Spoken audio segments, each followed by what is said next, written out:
우리 좌우 앞뒤에 계신 분들하고 한번 인사하겠습니다. 잘 오셨습니다.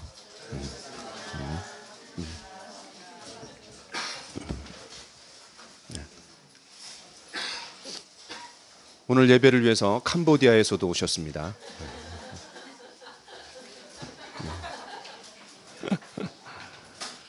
자, 우리 공동체 고백을 한번 해보겠습니다. 사명선 한번 시작. 위대한 명령과 위대한 계명에 위대한 헌신을 한 우리는 위대한 교회가 된다. 표를 외쳐보겠습니다. 복음을 듣고 복음을 전하는 교회, 제자가 되고 제자를 삼는 교회. 자, 오늘 말씀의 제목은 이것을 내가 믿느냐. 요한복음 11장 같이 말씀 보겠습니다. 요한복음 11장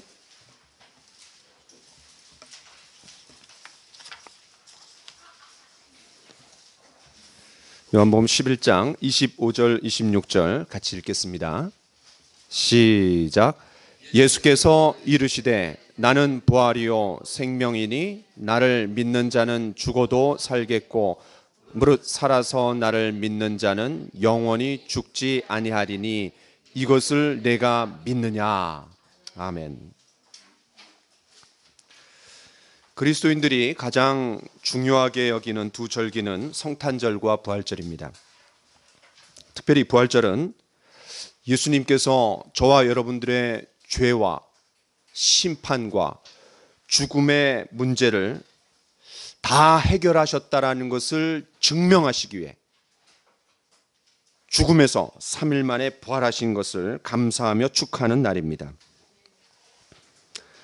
그런데 이 성탄절과 부활절은 과거의 사건으로만 축하해서는 안 됩니다. 성탄절이 정말 의미가 있으려면 예수님께서 2000년 전 베들레헴 말구유에서 탄생하셨을 뿐만 아니라 죄를 용서받고 구원받은 우리 각자의 마음속에도 예수님이 다시 오셔야 합니다. 왜냐하면 그 예수님은 우리와 함께 하시길 원하시는 임마누엘이시기 때문에 그렇습니다. 부활절도 마찬가지입니다. 2000년 전 예수님께서 골고다 언덕에서 죽으시고 부활하셨을 뿐만 아니라 사도 바울의 말처럼 내가 그리스도와 함께 십자가에 못 박혔나니 그런즉 이제는 내가 산 것이 아니요 오직 내 안에 그리스도께서 사신 것이라. 이 말처럼 날마다 내 자아를 십자가에 못 박고 다시 부활하는 부활 신앙으로 우리가 덧입혀야 됩니다. 때문에 이 성탄절과 부활절은 절대로 과거의 사건만이 아닙니다. 오늘 이 자리에서 저와 여러분들에게 끊임없이 재현되어야 하는 사건입니다. 바라기는 오늘 말씀을 통해 저와 여러분 모두에게 부활의 신앙이, 이 부활절이 과거의 사건으로만 머무르지 않고 부활의 능력을 덧입고 또 부활 신앙을 회복하는 시간이 되기를 간절히 축원합니다. 이 본문은 부활절의 단골 메뉴처럼 등장하는 대표적인 이야기입니다. 조금만 신앙생활을 하신 분들이라면 이 본문으로 한두 번 설교를 들어보지 못한 사람은 없습니다. 이 본문이 우리의 관심을 끄는 몇 가지 이유가 있습니다. 첫 번째는 이 나사로의 부활 사건은 사복음서에서 유일하게 여기만 나옵니다. 물론 성경에 나사로라는 이름이 또 등장합니다. 부자와 거지 나사로, 동명이인이죠. 여기는 다른 사람입니다. 두 번째는 예수님께서 우셨다라는 기록이 성경에 딱 3번 나옵니다. 그런데 그 중에 하나가 여기입니다. 성경에서 예수님이 웃으셨다라는 기록은 나오지 않습니다. 물론 이제 저는 많이 웃으셨을 거라고 생각합니다. 그러나 굳이 그거를 성경 기록하지 않았어요. 그런데 예수님이 우셨다라는 기록은 3번 등장합니다. 어딘 줄 아세요? 예수님이 나귀를 타고 성전에 예루살렘 성으로 들어오실 때 성전을 보시고 통곡하며 우셨습니다. 종려주일날. 그러니까 굉장히 이건 말도 안 되는 거예요. 왜냐하면 사람들은 호산나 호산나 다윗의 자손이 왕으로 오시는 주님을 모시는데 예수님은 나귀를 타고 가시면서 예루살렘 성전을 보고 우셨어요. 그것도 흐느껴 우신 게 아니라 통곡을 하셨어요. 두 번째는 히브리서 5장 7절에 보니까 겟세마네 동산에서 심한 통곡과 눈물로 기도하셨다라고 했습니다. 그리고 마지막으로 여기 요한복음 11장 35절 같이 한번 읽어볼까요? 시작.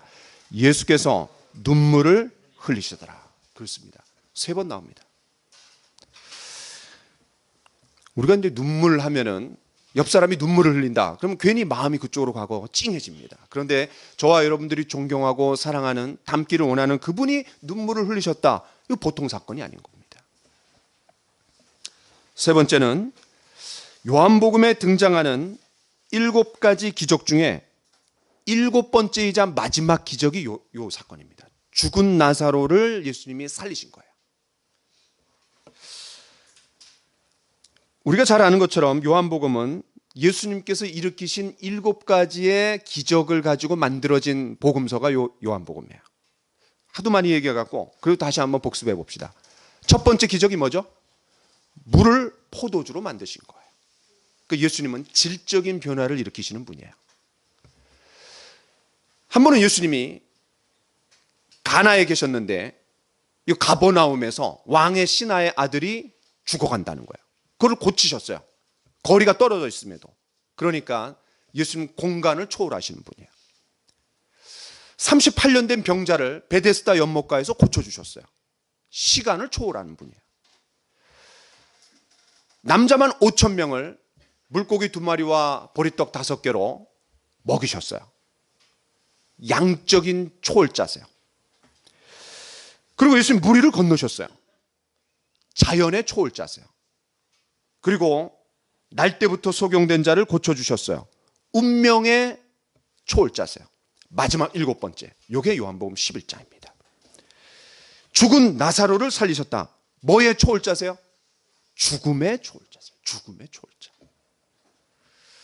성경에서 7이 완전수라는 것을 생각한다면 뭔가 특별한 의미가 있다는 것을 우리가 좀 짐작하게 됩니다. 죽은 나사로를 살리신 사건은 앞에 6가지 기적들을 다 아우르는 다른 기적들과는 무게감이 다릅니다. 네 번째, 왜 이 본문이 우리의 관심을 끄냐면은 앞에 나온 6개의 기적은 언제나 기적이 나오고 그 다음에 예수님이 그것에 대해서 부차적인 설명을 하세요. 그러니까 조금 어려운 말을 하면 기적 플러스 계시입니다. 계시는 감춰져 있는 것을 드러내서 알려주는 거예요. 그러니까 기적이 나오고 그것에 대한 설명이 나오는 거예요. 예를 들어서 오병이어의 기적을 일으키셨어요. 그 다음에 그 예수님이 어떤 분이라는 걸 얘기했어요? 예수님 생명의 떡이다 이렇게 얘기했어요. 그런데 이 사건만 앞에 설명이 나오고 마지막에 기적이 나와요. 그러니까 나머지 6개의 패턴하고 요것만 달라요. 요것만. 왜였을까요? 왜 이렇게 기록했을까요? 패턴을 똑같이 하지 않고 왜 이것만 다르게 했을까요? 강조하기 위해서 그런 겁니다. 강조하기 위해서. 앞에 6개의 이야기 패턴과 확연하게 다르기 때문에 이 부분이 도드라지게 부각이 되는 거예요. 더 주목이 되는 거예요. 눈에 확 띕니다. 성경은 이 나사로 이야기에서 특별한 뭔가를 강조하고 싶었던 거예요. 마지막으로 이 사건이 우리의 관심을 끄는 이유는 이 사건을 계기로 예수님을 죽이기로 결정합니다. 자, 우리 성경 53절을 한번 읽어보겠습니다. 시작. 이날부터는 그들이 예수를 죽이려고 모의하니라. 어디에서 모의한 거예요? 산헤드린 공회원. 그러니까 이 나사로 사건이 굉장히 심각한 사건이 됐어요. 왜냐하면 이 나사로를 살리신 사건을 계기로 많은 사람들이 예수님을 믿고 따르기 시작했어요. 거기에 위협을 느낀 거예요. 위기감은 극에 달했습니다. 그 결과 십자가 프로젝트가 본격화되었고 이게 가동이 되는 거예요. 우리가 이상에서 볼 수 있는 것처럼 예수님께서 죽은 나사로를 살리신 사건은 너무너무 중요합니다. 요한복음에서 굉장히 중요한 위치를 점하고 있어요. 여러분, 그렇지 않고서야 나사로의 빈 무덤 이야기가 예수님의 빈 무덤 이야기로 연결될 리가 있겠습니까? 또 그렇지 않고서야 나사로의 부활 이야기가 예수님의 부활 이야기로 연결되겠어요? 그러니까 이 사건은 너무 중요한 거예요. 그런 면에서 이 요한복음은 7가지의 기적을 담고 있지만 실제로는 몇 가지의 기적을 담고 있는 거예요? 8가지의 기적을 담고 있는 거예요. 그 8번째가 뭡니까? 예수님이 죽음에서 3일 만에 부활하셨다는 거예요. 성경에서 8은 부활의 숫자입니다. 왜? 예수님 부활하셨기 때문에. 금요일에 십자가에서 죽으셔서 주일날 부활하셨습니다. 유대인 입장에서 보면 주일날은 몇 일째예요? 8일째입니다. 그래서 이 8은 성경에서 부활의 숫자입니다. 이제 이 모든 걸 종합해 보면 앞에 7가지 기적들은 결국 뭐를 지향하는 거예요? 예수님의 부활 사건을 지향하고 있는 거예요. 질적인 변화를 일으키신 주님, 또 공간을 초월하신 주님, 시간을 초월하실 수 있는 주님, 그리고 그분은 양적인 초월자시고 무리를 건너시고 자연의 초월자시고 운명을 바꾸실 수 있는 분이라면 무엇도 바꿀 수 있다는 거예요? 죽음을 바꾸실 수 있는 분이라는 거예요. 죽음을. 점점 고조되는 거예요. 어느 한 지점을 향해서. 예수님의 부활을 향해서 점점 고조되는 이야기가 요한복음입니다. 오늘 말씀의 핵심을 정확하게 파악하려면 배경을 좀 잘 이해해야 됩니다. 그 키가 뭐냐면 나흘입니다. 나흘. 베단이라는 마을에 예수님께서 특별히 사랑하시는 한 가족이 살고 있었습니다. 바로 마르다와 마리아 그리고 그의 오라버니인 나사로 가족입니다. 자, 1절을 같이 한번 읽어보겠습니다. 1절 시작. 어떤 병자가 있으니 이는 마리아와 그 자매 마르다의 마을 베다니에 사는 나사로라. 자, 5절을 읽어보겠습니다. 시작. 예수께서 본래 마르다와 그 동생과 나사로를 어떻게 했대요? 사랑했다. 이 마르다와 마리아는 성경에 자주 등장하는 이름입니다. 여러분 잘 아시는 것처럼 누가복음 10장에 보면 예수님께서 제자들과 한번 들르셨어요. 그때 어떻게 합니까? 마르다는 그냥 음식 준비하냐고 난리 법석을 쳤고, 그 다음에 마리아는 예수님의 발끝에 앉아갖고 말씀을 들었습니다. 그것 때문에 막 그냥 또 싸우고 막 그럽니다. 이 마리아는 또 값비싼 향유를 머리에 부었던 적이 있습니다. 자, 여러분 2절을 한번 보세요. 2절을 이제 그 사건을 얘기해요. 그 향유를 예수님께 붓고 자기 머리털로 주님의 발을 그런 닦았다라는 기록을 합니다. 이런 이유 때문에 예수님께서 예루살렘으로 올라가실 일이 있을 때 항상 성경에서는 예루살렘은 올라가다라는 표현을 씁니다. 왜냐하면 지리적으로 높은 곳에 위치해 있어요. 그런데 이 예루살렘으로 올라가셔서 사역하실 때면 자주 베다니에 방문하셨습니다. 왜 베다니에 방문하셨어요? 거기에 누가 살아요? 요 마시스털스가 사는 거예요. 마시스털스가. 마자매들이 삽니다. 그런데 이 가족 중에 나사로가 병들어 죽게 된 거예요. 우리는 여기서 중요한 사실 한 가지를 배울 수 있습니다. 이토록 주님이 사랑하시는 가족이라 할지라도 고난과 죽음이 면제되지 않습니다. 사실 하나님의 사랑하시는 아들 예수님에게조차도 고난과 십자가 죽음은 비켜가지 않았습니다. 저와 여러분들이 시시때때로 건강에 문제가 생길 수 있습니다. 인간관계가 깨질 수 있습니다. 물질적인 어려움에 봉착할 수 있습니다. 또 자녀의 문제가 생길 수 있습니다. 그러나 비록 시련은 있지만 그 시련을 통해서 하나님을 더 깊이 만날 수 있습니다. 하나님께 더 가까이 나아가는 계기가 될 수 있다는 거예요. 바로 나사로와 가정이 그런 대표적인 케이스입니다. 어느 날 나사로가 중병에 걸려서 사경을 헤매고 있었습니다. 그래서 이 마자매들이 급히 사람을 보내 얼른 예수님을 모셔오도록 했습니다. 자, 우리 3절을 같이 한번 읽어보겠습니다. 시작. 주여 보시옵소서, 사랑하시는 자가 병들었나이다 하니. 그런데 이 소식을 듣고 예수님이 굉장히 뜻밖의 행동을 하십니다. 6절을 읽어보겠습니다. 시작. 나사로가 병들었다 함을 들으시고 그 계시던 곳에서 며칠을 더 유하셨어요? 이틀을 더 유하셨어요. 이야, 저 여러분 같으면 어떻게 해요? 버선발로 달려가야죠. 평소의 관계성을 염두에 둘 때 당장 뛰어가도 시원찮을 판에 오히려 이틀을 더 유하시는 거예요. 그러니까 죽을 때까지 더 기다리신 것 같아. 너무 잔인하셔. 그죠? 아니, 왜 예수님이 이렇게 행동하셨을까요? 현재 예수님은 요단강 저편에 계셨습니다. 자, 7절을 한번 보세요. 제자들이 뭐라고 얘기합니까? 예수님 보고 빨리 유대로 다시 갑시다 이렇게 얘기해요. 유대 지역 안에 예루살렘이 있는 겁니다. 그러니까 경기도 안에 이 서울이 있는 것처럼. 그러면 유대 바깥에 있으니까 유대로 가자는 얘기 아니에요. 그러면 유대 바깥에 있다는 얘기죠. 다시 말해서 이 예수님이 지금 계신 곳이 어디냐면은 요단강 저편이에요. 그러니까 그 요단강 저편에서 베다니까지 가려면 하루길입니다. 며칠 길이라고요? 하루길. 자, 그러면 이제 여러분 머릿속에 이제 수학을 이제 산수를, 아니 수학이 아니 산수예요, 산수. 자, 한번 따져 보겠습니다. 예수님께서 이틀을 더 유하시고 베다니로 가셨어요. 그 예수님을 오시도록 사람을 보낸 지 며칠이 지난 거예요? 4일이죠, 4일. 그 사람이 오는데 하루, 예수님이 가는데 하루, 이틀, 4일. 그렇죠?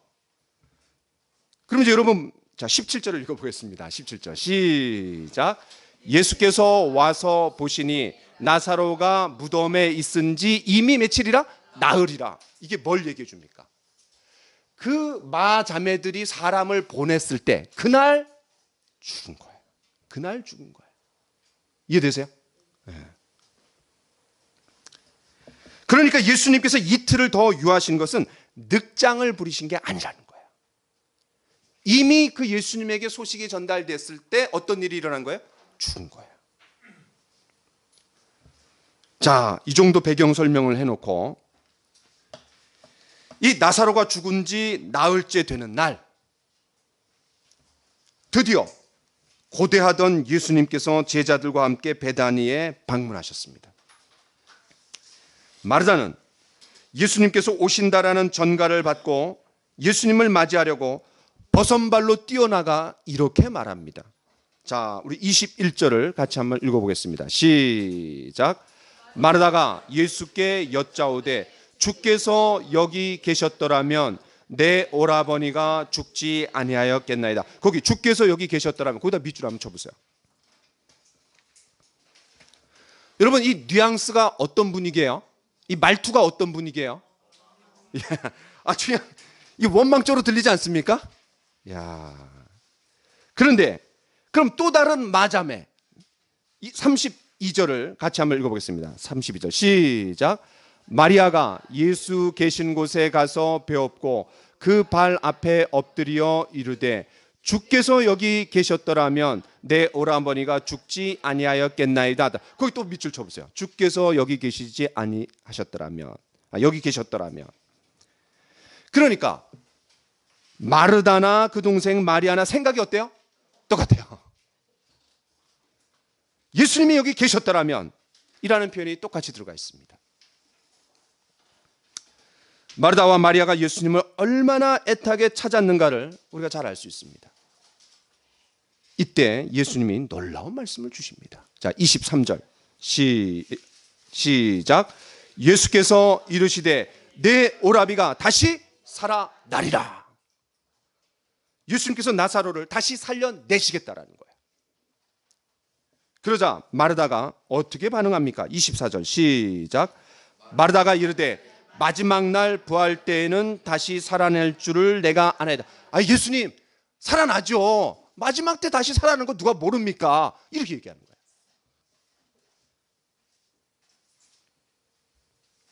바로 여기에 문제의 심각성이 있는 거예요.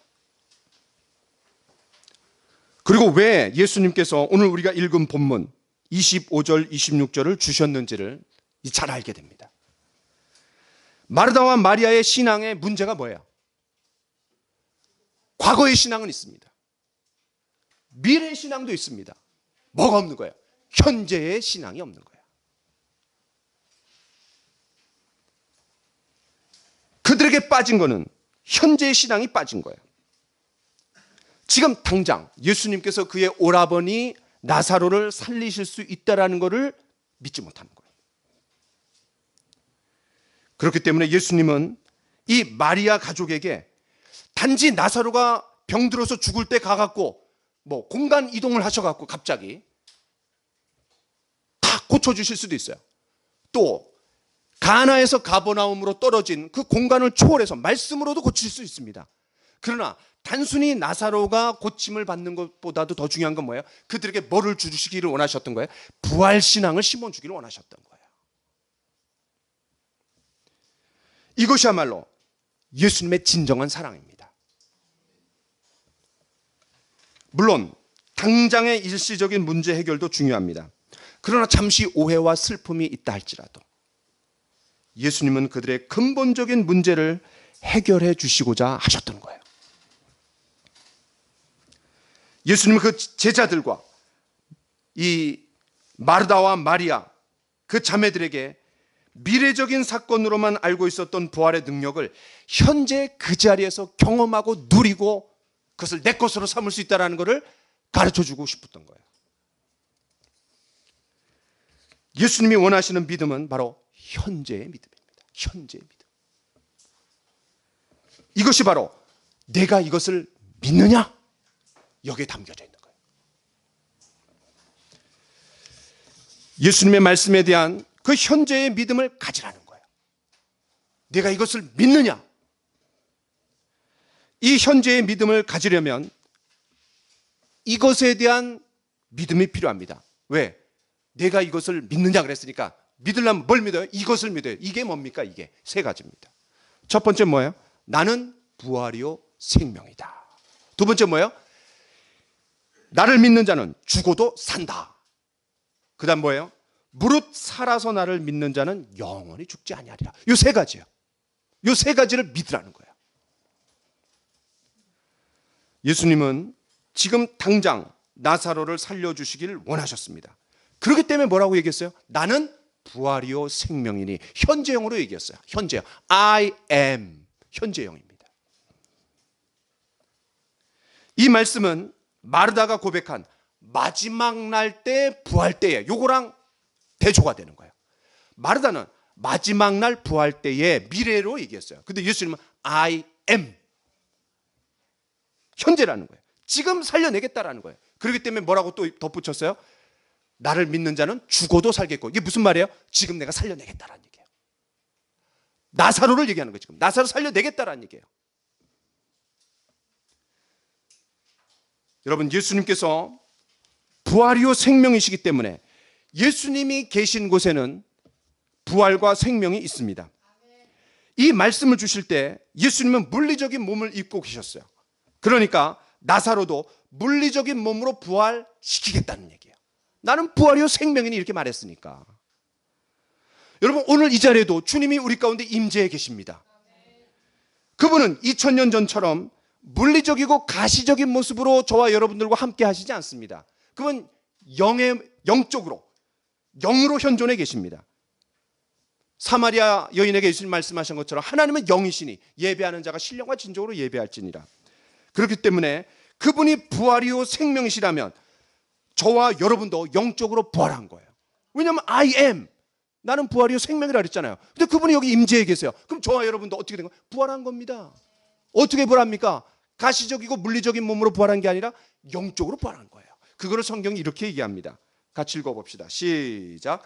그는 허물과 죄로 죽었던 너희를 살리셨도다. 그렇습니다. 에베소 지역은 이방인 사람들이 살았어요. 그런데 그들은 영적으로 죽었습니다. 그러나 허물과 죄로 죽었던 너희를 살리셨도다. 영적인 부활을 얘기하는 거예요. 그렇다면 미래는 어떻게 되겠습니까? 예수님께서 눈에 보이는 물리적인 몸을 입고 재림하실 겁니다. 왜냐하면 모든 사람들이 각 사람이 구름을 타고 오시는 예수님을 본다 그랬어요. 그분은 부활이요 생명이기 때문에 저와 여러분도 새로운 몸을 입고 부활할 겁니다. 그 사실을 성경 이렇게 얘기합니다. 같이 읽어봅시다. 시작. 사랑하는 자들아, 우리가 지금은 하나님의 자녀라. 장래에 어떻게 될지는 아직 나타나지 아니하였으나 그가 나타나시면 우리가 그와 같을 줄을 아는 것은 그의 참모습 그대로 볼 것이기 때문에. 그렇습니다. 그와 같은 모습이 된다라는 거예요. 그것이 구체적으로 어떤 모습인지는 아직 몰라요. 그러면 그와 같은 몸이 조금 구체적으로 그를 설명해 놓은 성경 구절이 있습니다. 자, 같이 한번 읽어봅시다. 시작. 죽은 자의 부활도 그와 같으니 썩을 것으로 심고 썩지 아니할 것으로 다시 살아나며 욕된 것으로 심고 영광스러운 것으로 다시 살아나며 약한 것으로 심고 강한 것으로 다시 살아나며 육의 몸으로 심고 신령한 몸으로 다시 살아나나니 육의 몸이 있은즉 또 영의 몸도 있느니라. 그렇습니다. 정확하게 어떤 몸인지는 알 수 없습니다. 그러나 틀림없이 그때는 가장 멋있고 아름다운 모습으로 쫙 나타날 겁니다.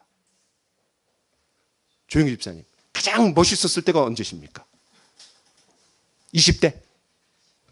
해군 제복을 입고 가장 아름답고 가장 멋진 모습으로, 더군다나 그때는 죄도 없습니다. 그런 몸으로 우리는 부활할 겁니다.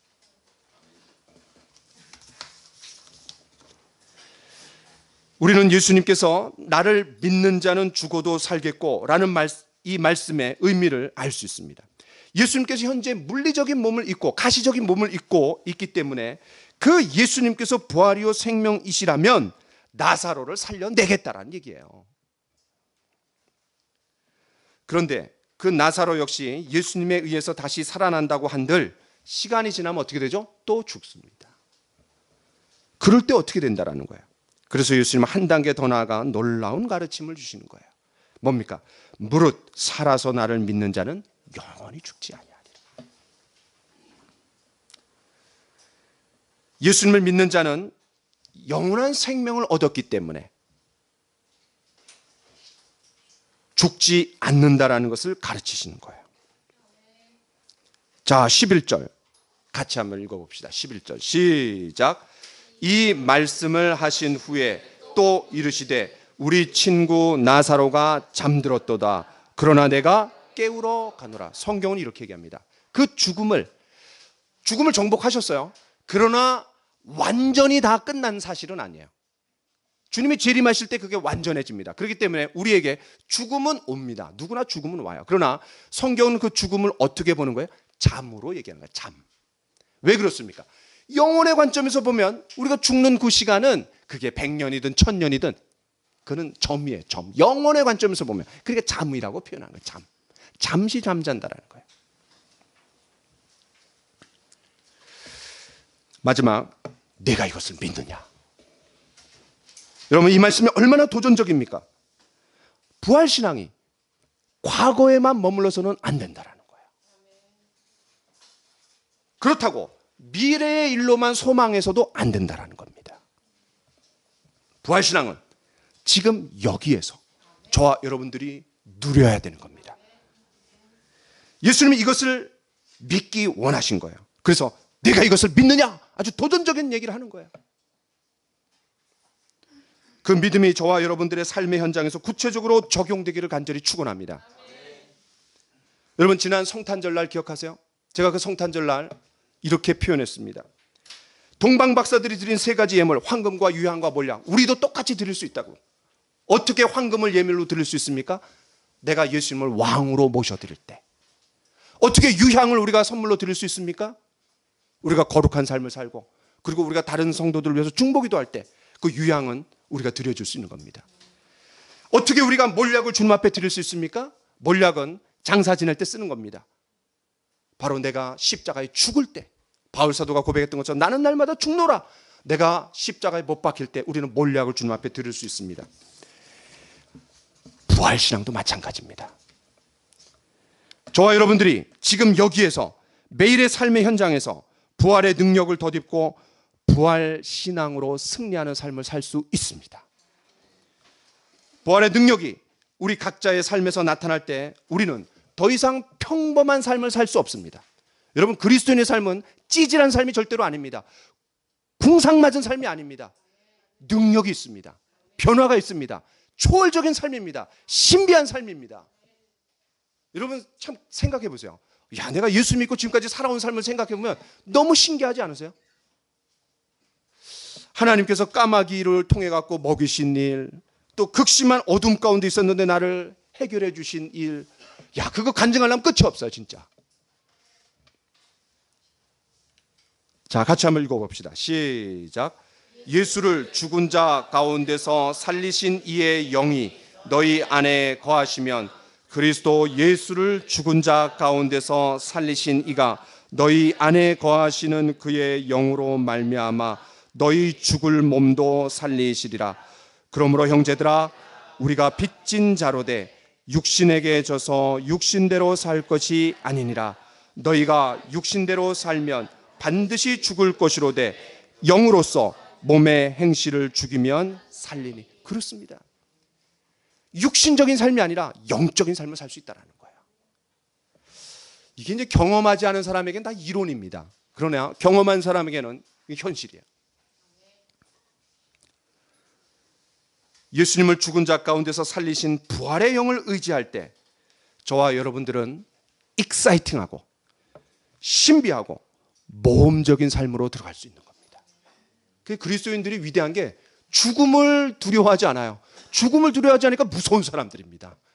그리스도인은 굉장히 무서운 사람들이에요. 제가 이번 주 무슨 일이 있어서 시내 나갔다가 목요일 날 우리 조용기 김태현 집사님이 일하시는 사업장에 잠시 들렸어요.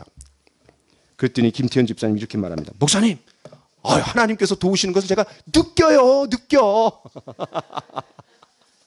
구체적인 사례를 막 얘기하시면서 그게 느껴진다는 거야. 그렇습니다.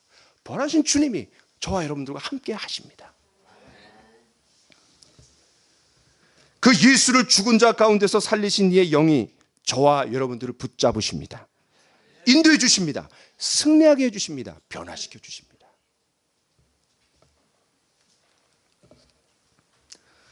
그렇다면 삶의 현장에서 우리가 부활신앙을 가지고 살려면 무엇이 필요합니까? 그냥 구호로 으쌰으쌰 한다고 됩니까? 그렇지 않습니다. 부활의 능력 가운데 하나님의 영광을 보려면 저와 여러분들에게 어떤 책임이 따릅니까? 우리 같이 39절 40절을 한번 읽어봅시다. 39절 40절. 자, 시작. 예수께서 이르시되 돌을 옮겨 놓으라. 그 다음에 40절 시작. 예수께서 이르시되 내 말이 내가 믿으면 하나님의 영광을 보리라 하지 아니하였느냐 하시니. 저와 여러분들이 해야 될 일이 뭡니까? 돌을 옮겨 놓는 겁니다.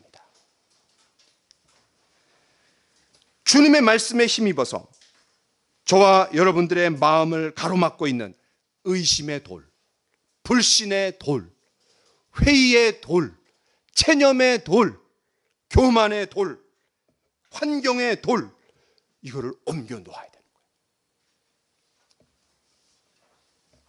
하나님의 영광을 보려면 절망적인 상황 가운데서 순종하며 믿음으로 우리 앞에 가로막고 있는 돌들을 옮겨 놓아야 됩니다.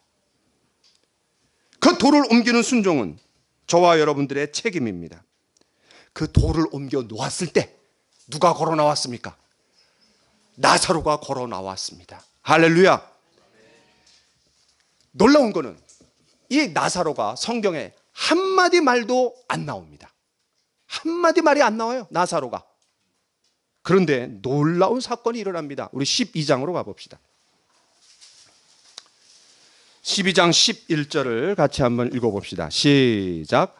나사로 때문에 많은 유대인이 가서 예수를 어떻게 됐대요? 믿음이라. 참 이 놀라운 사건이야. 말 한마디 없는데 나사로 때문에. 여러분, 이 나사로 때문에 거기에 우리 각자의 이름을 넣어서 한번 읽어봅시다. 시작. 최재석 때문에.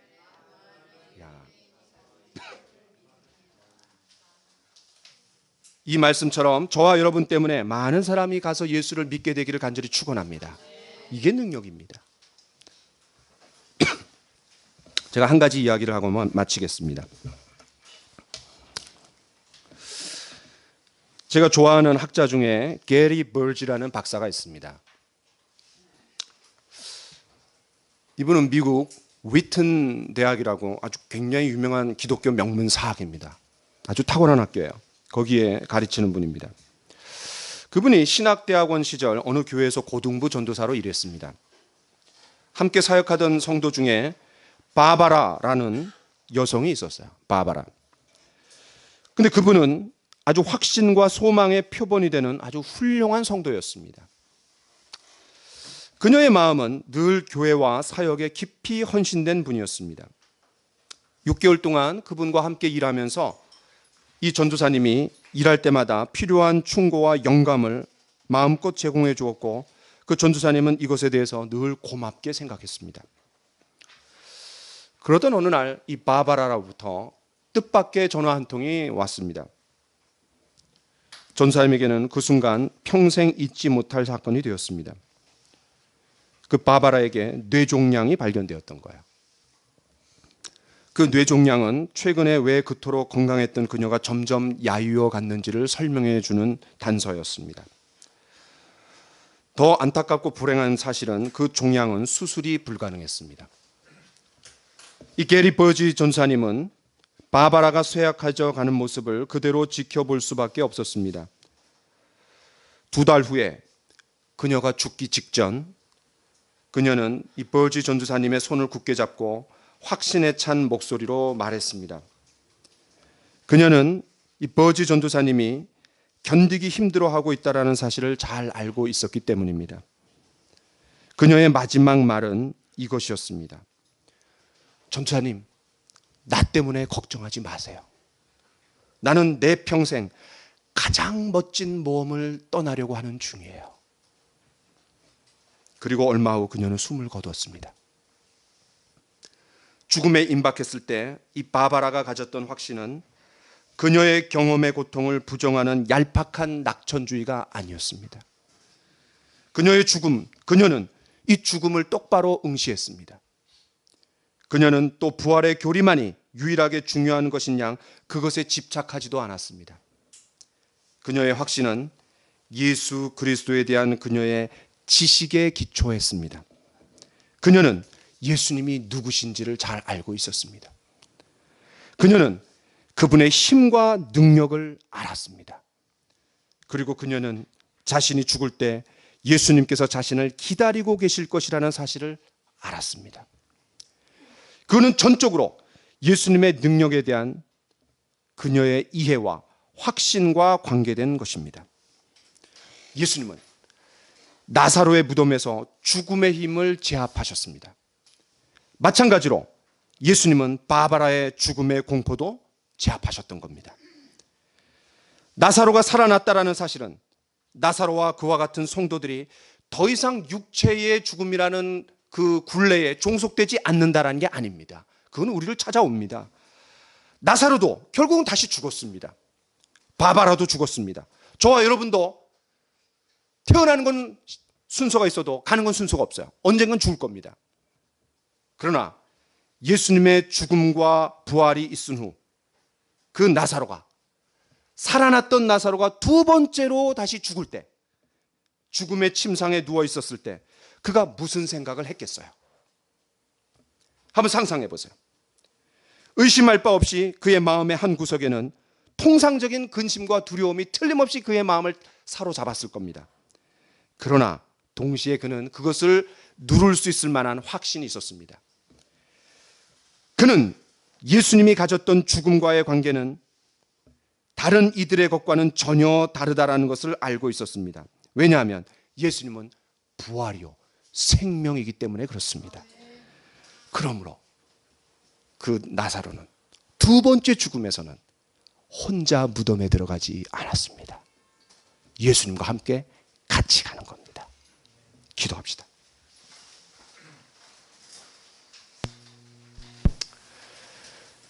하나님,